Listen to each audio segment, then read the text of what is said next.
எல்லோருக்கும் வணக்கம். இன்னைக்கு விமர்சிக்கலாம் வாங்க பகுதியில் நம்ம பேச எடுத்திருக்க டாபிக் மன அழுத்தம், அதற்கான அறிகுறிகள். நிறைய பேருக்கு மன அழுத்தம்னா என்ன, அதுலேருந்து எப்படி மீண்டு வர்றது அப்படின்றத பற்றி ஏகப்பட்ட கொஷின்களாக இருக்குது. இதை பற்றி நான் நிறைய வீடியோ மன அழுத்தத்தை பற்றி போட்டிருந்தா கூட மெயினாக அதுக்கு என்ன அறிகுறி, நிறைய பேருக்கு பார்த்தீங்கன்னா மன அழுத்தத்தால் பாதிச்சிருந்தா கூட தனக்கு மன அழுத்தம் இல்லை அப்படின்னு அது பெருமையாக சொல்லிக்கிறதுலையே சந்தோஷமாக இருந்துக்கிறாங்க. தன்னோட வியாதியை சிறு விஷயத்துலேயே இருக்கும்போதே அது கிள்ளி தெரிஞ்சிருந்தாங்க அப்படின்னா இந்நேரத்துக்கும் இது இவ்வளோ பெரிய கஷ்டமான விஷயமா அவங்களுக்கு அஃபெக்ட் பண்ணியிருக்காது. அப்போ நமக்கு அறிகுறி என்ன அப்படின்னு தெரியாமையே நம்ம மன அழுத்தத்துக்கு பாதிச்சுட்டு இருக்கோம். எப்படி இதை கண்டுபிடிக்கிறது? எனக்கு மன அழுத்தம் இருக்கா இல்லையா, அதில் எப்படி நான் அதுலேருந்து வெளியில் வர்றது, அதை பற்றி தாங்க நம்ம இன்னைக்கு பார்க்க போகிறோம். வாங்க பேசலாம். மன அழுத்தமும் அதன் அறிகுறிகளும். மன அழுத்தம் ரீசண்டாக எல்லாருமே பேசக்கூடிய ஒரே விஷயம் டிப்ரெஷன், அதாவது மன அழுத்தம். என் குழந்தைக்கு டிப்ரெஷன் இருக்குங்க, ஸ்கூலில் படிக்க முடியல, அவர்களால் கான்சென்ட்ரேட் பண்ண முடியல அப்படின்னு பேசக்கூடிய பேரண்ட்ஸை கூட நம்ம இப்போ பார்க்குற அளவுக்கு ஆயிடுச்சு.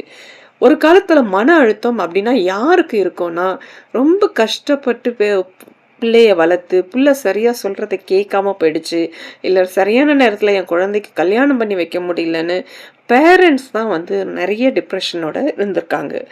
ஆனால் இப்போ பார்த்தீங்கன்னா பேரண்ட்ஸை விட சின்ன குழந்தைகளே எனக்கு டிப்ரெஷன் சொல்கிற அளவுக்கு மாறி போயிடுச்சுங்க.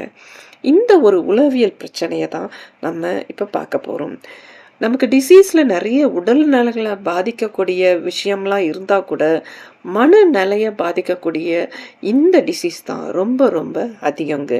உலகத்தில் நிறைய பேர் டிப்ரெஷனால் தான் இருக்காங்க.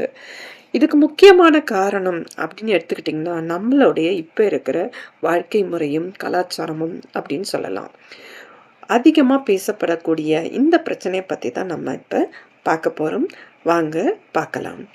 மன அழுத்தம் இது ஏன் வருது அப்படின்னு பார்த்தீங்கன்னா இதுக்கு நிறைய காரணம் சொல்லலாங்க. ஃபேமிலி சொல்லலாம், நம்மளோட ஒர்க்கு சொல்லலாம், இல்லை நம்மளோட செல்ஃப் ப்ராப்ளம்ஸ் ஏதாவது இருந்ததுன்னா அதை சொல்லலாம். மகிழ்ச்சியாக இல்லை அப்படின்னா அதுக்கு முக்கியமான காரணமே டிப்ரெஷன் அப்படின்னு சொல்லலாம். நம்மளோட அன்றாடமாக நம்ம செய்யக்கூடிய பேசிக் வேலையை நமக்கு பாதிக்குது, அதுலேயே எனக்கு இன்ட்ரெஸ்ட் வரல அப்படின்னா கண்டிப்பாக நீங்கள் டிப்ரெஷனில் அஃபெக்ட் ஆகிற அளவில் இருக்கீங்க அப்படின்னு அர்த்தங்க. இதுக்கு முக்கியமான அர்த்தத்தெல்லாம் என்ன என்ன அறிகுறிலாம் இருக்குன்னு சொல்லிட்டு நம்ம இன்னைக்கு பார்க்கலாம். முதல் அறிகுறி தூக்கமின்மை. நமக்கு ஒரு மனசு கஷ்டமாக இருக்குனாவே தூக்கம் வந்து முதல்ல பாதிக்குங்க. தொடர்ச்சியாக நீங்கள் நைட்டில் தூங்கலைனாலும் இல்லை தொடர்ச்சியாக நீங்கள் பகலில் தூங்குனாலும் ரெண்டுமே நீங்கள் மனநிலை சரியில்லாமல் இருக்கீங்க அப்படின்றதோட முதல் அறிகுறி. அடுத்தது பார்த்திங்கன்னா ஒரு அமைதியற்ற உணர்வு. தூக்கம் இன்மையாக இருந்தால் கூட சில பேர் முழிச்சிட்டு தாங்க இருப்பாங்க, ஆனால் எல்லாருக்கிட்டையுமே கோவப்பட்டுக்கிட்டே இருப்பாங்க. திடீர்னு கத்துவாங்க, ஏன் இந்த வீடு இப்படி இருக்குது அப்படின்வாங்க, இந்த பொருளெல்லாம் வச்ச இடத்துல ஏன் இல்லைன்னு கேட்பாங்க. இப்படி மூளை வந்து ஒரு அமைதியற்ற நிலையில் இருந்து எப்பயுமே டென்ஷனாக இருந்தாலும் இதுவும் மன அழுத்தத்தோட ஒரு முக்கியமான அறிகுறி. ஸோ இது எல்லாமே நீங்கள் ஆரம்பத்துலேருந்தே கண்டுபிடிச்சிட்டிங்கன்னா ஈஸியாக அதை விட்டு வெளியில் வர முடியும். மூணாவது முக்கியமான விஷயம் பசியின்மை அப்படின்னு சொல்லலாம், இல்லை அதிகமாக சாப்பிட்றது, அதிக பசி உணர்வு, இரண்டுத்தையுமே சொல்லலாம். வழக்கத்துக்கு மாறாமல் நீங்கள் நிறைய பசி எடுக்கிற மாதிரி சாப்பிட்றதும், நொறுக்கு தீனிகளெல்லாம் வச்சுட்டு சாப்பிட்டுக்கிட்டே இருக்கிறதும், இல்லை வழக்கத்துக்கு மாறாமல் எதுலேயுமே இன்ட்ரெஸ்ட் இல்லாமல் சாப்பிடாமையே உட்கார்ந்துருக்கிறதும் ரெண்டுமே மன அழுத்தத்தோட அறிகுறி. நாலாவது முக்கியமான விஷயம் ஊக்கமின்மை. எதுலேயுமே ஈடுபாடே இல்லைங்க. நான் எவ்வளோ செஞ்சும் எனக்கு எதுலேயுமே பிடிப்பே வர்றது கிடையாது, ஒரு சலிப்பான உணர்வு இருக்குது அப்படின்னா இதுவும் உங்களோட மன அழுத்தத்தோட அறிகுறி தான் அப்படின்னு சொல்லலாம். அடுத்த அஞ்சாவது ஐட்டம் ஆற்றல் அறிவு. நம்மளோட மனசும் சோர்வாக இருக்குது, உடலும் சோர்வாக இருக்குது. ஒரு காலத்தில் ஒரு நிமிஷத்தில் நான் இவ்வளோ வேலை செஞ்சேன், 1 ஹவரில் இந்த விஷயத்த முடிச்சிருவேன், ஆனால் இப்போ 2 மணி நேரம் ஆனாலும் இந்த பேஜை என்னால் கம்ப்ளீட் பண்ண முடியல அப்படின்னு நீங்கள் ஃபீல் பண்ணிங்கன்னா கண்டிப்பாக நீங்கள் மன அழுத்தத்துக்கு பாதிப்புக்கு உள்ளே இருக்கீங்கன்னு அர்த்தங்க. கரெக்டாக யோசிச்சு பாருங்கள் எந்த விஷயம் உங்களை இப்படி ஆக்கியிருக்கு அப்படின்னு சொல்லிட்டு. ஒரு மந்தமான உணர்வு இருந்தாவே மன அழுத்தத்தில் இருக்கீங்க அப்படின்னு அர்த்தம்.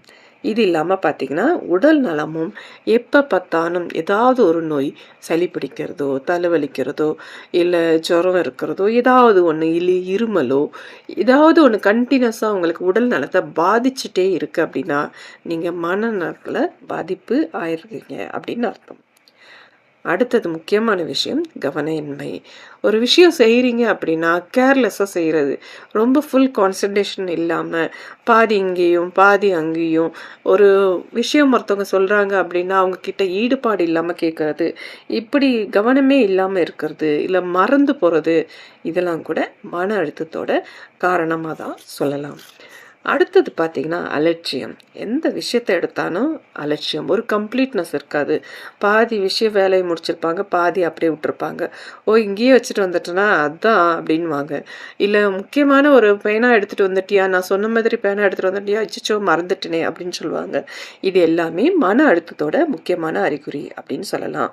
இது இல்லாமல் பார்த்தீங்கன்னா அதிகப்படியான எரிச்சல், மற்றவங்களை பார்த்து கோவப்படுறதோ இல்லை எதிர்மறையான விஷயத்த சொல்கிறது, எப்போ பார்த்தாலும் மற்றவங்களோட குறைகளிலே பேசிக்கிட்டே இருக்கிறது, இது கூட பார்த்தீங்கன்னா நம்மளோட விரக்தியும் கோபம் இந்த எரிச்சல் இது எல்லாமே மன அழுத்தத்தோட ஒரு உணர்வு அப்படின்னு தான் நம்மள சொல்லலாம்.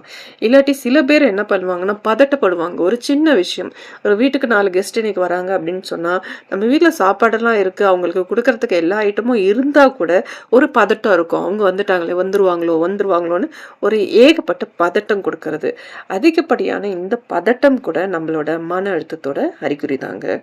இது எல்லாத்தை விட ரொம்ப ரொம்ப முக்கியமான விஷயம் சுய கட்டுப்பாடு இல்லாமல் இருக்கிறது. மனமும் சரி உடலும் சரி ஆரோக்கியமாக இருக்கணும் அப்படின்னா இந்த 2 கட்டுப்பாடுமே நம்ம 2த்தையுமே ரொம்ப கட்டுப்பாடுக்குள்ளே வச்சுக்கணும். எப்போ நீங்கள் உடலையும் சரி மனசையும் சரி கட்டுப்பாட்டை தவறுறீங்களோ அப்போ உங்களுக்கு மன பிரச்சனை ஆரம்பிச்சிருச்சு அப்படின்னு அர்த்தம். இப்போ ஃப்ரெண்ட்ஸுக்குள்ளெல்லாம் முன்னாடியே வந்துட்டு ஸ்மோக்கிங் பழக்கம் இருந்துச்சு. அதுக்கப்புறம் ஆஃபீஸ் போக ஆரம்பிச்சதுக்கப்புறம் அதெல்லாம் நான் நிறுத்திட்டேன். இனிமேல் நான் குடிக்கவே மாட்டேன் அப்படின்னு இருந்தவங்க, ஆஃபீஸில் ஒரு ஸ்ட்ரெஸ் வரும்போது ஆட்டோமேட்டிக்காக திரும்ப அந்த ஸ்மோக்கிங்குள்ளே என்டர் ஆகிறதுக்கு ட்ரை பண்ணுவாங்க. இந்த மாதிரி தன்னோட சுய கட்டுப்பாடையே கைவிடுறது எல்லாமே மன அழுத்தத்தோட அறிகுறி தான். ஸோ இந்த மாதிரி இதெல்லாம் மாறுச்சுன்னா கூட உங்களோட பேட்டர்ன் மாறுது அப்படின்னாவே நீங்கள் முழிச்சுக்கணும், நீங்கள் மன அழுத்தத்துக்கு ஆளாகிறீங்கன்னு அர்த்தம். அடுத்தது ரொம்ப ரொம்ப பிடிச்சமான விஷயமா இருந்தால் கூட அதிக ஆர்வம் இல்லாமல் செய்கிறது. ஈவன் நிறைய படம் பார்க்குறவங்களா இருந்திருப்பீங்க, திடீர்னு படத்தை பார்க்குறதே கிடையாது. ஃப்ரெண்ட்ஸுக்குள்ளே நிறைய டைம் ஸ்பெண்ட் பண்ணுறவங்களா இருந்திருப்பீங்க, இப்போ ஃப்ரெண்ட்ஸை பார்க்குறதே அவாய்ட் பண்ணுறது.